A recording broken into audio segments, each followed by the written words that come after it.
ስሜ ገነት ፈይሳ እባላለሁ። ከኮልፌ ቀራኒዮ ወረዳ 7 ቀጠና 2 የሴት ክንፍ አባላት የእድገት ለስራ ቤተሰብ እና ከወረዳ 7 ቀጠና 2 ሴት ክንፍ አባላት ውስጥ የምንሰራቸው ስራዎች አሉ። እየሄድንባቸው ያለነው ስራዎች አሉ።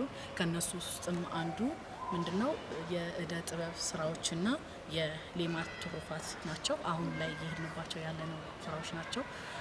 የእደ ጥበብ ስራዎችን ለማቋቋምና በዚህ ስራ ውስጥ ለመሰማራት ያነሳሳን አንዳንድ ጉዳዮች አሉን። እነሱም ምንድናቸው? በቀጠናችን እንዲሁም ደግሞ በወረዳችን ላይ የሚኖሩ ብሎም ደግሞ ከቀጠናችን ነዋሪዎች የእድገት ለስራ አባላት የአዲስ አበባ መታወቂያ ስለሌላቸው እነዚህን ደግሞ በስራ እድል ፈጠራ ላይ ማካተት ስላልተቻለ እነዚህን እኛ አካተን መስራት እንድንችል በሚል የሚችል ለማይችል የሚል መርህ ይዘን እየሰራንበት የምንገኘው ስራ ነው። የእደ ጥበብ ስራ ማለት ግማሾቹ የህብረቱ አባላት ምንድነው የሚሰሩት? በጥጥ ፈተላና በዳንቴል ስራ ላይ ተሰማርተው ይገኛሉ። እንዲሁም ደግሞ የጥጥ ፈተላውን ሲሰሩ ምንድነው የሚችል ለማይችል የሚለው መርህ ጥቅም እንዳለው ያየነው አንዲት እህታችን አለች። እሷ የጥጥ ፈተላ ስራን ስለምትችል ከየትኛውም ርቀውም ሳይሄዱ በዙሪያቸውና በአካባቢያቸው ላይ ስለሆኑ አንድ ላይ የትማማችነትን የብልጽግናን እሳቤ ለማጎልበት በሚል መርህ ተነስተን እህታችን ሌሎችን የማይችሉትን እያሰለጠነች ጥጥ ፈተላ ላይ ተሰማርተናል። ይህን ጥጥ ፈተላ ደግሞ የምንሰራው እንዴት ነው ብትሉ ግብአቱን ከመርካቶ እናመጣለን። ይህ ህብረት በልዩ ሁኔታ ሲንቀሳቀስ ይህን ግብአት ከመርካቶ ያመጣል።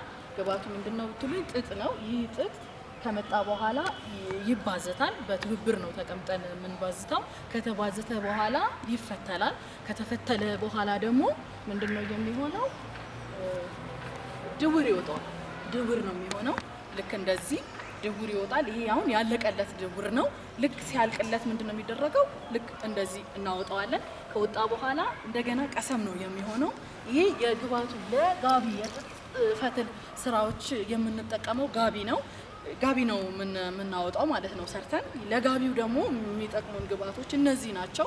ከዚህ ውስጥ አንዱ ቀሰም ይባላል። ይሄ እንዝርት ነው የምንለው። ያው ድሮ እናቶቻችን ሲሰሩበት የከረሙት ነው የሚሰሩበትም ነበረ።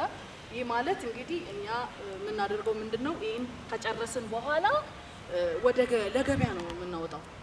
ለገበያ እናወጣዋለን፣ እንሸጠዋለን ማለት ነው። ሽጠን እንጠቀማለን። ከዛን ደግሞ ምንድነው የምናደርገው? ቁጠባ እንጠቀማለን።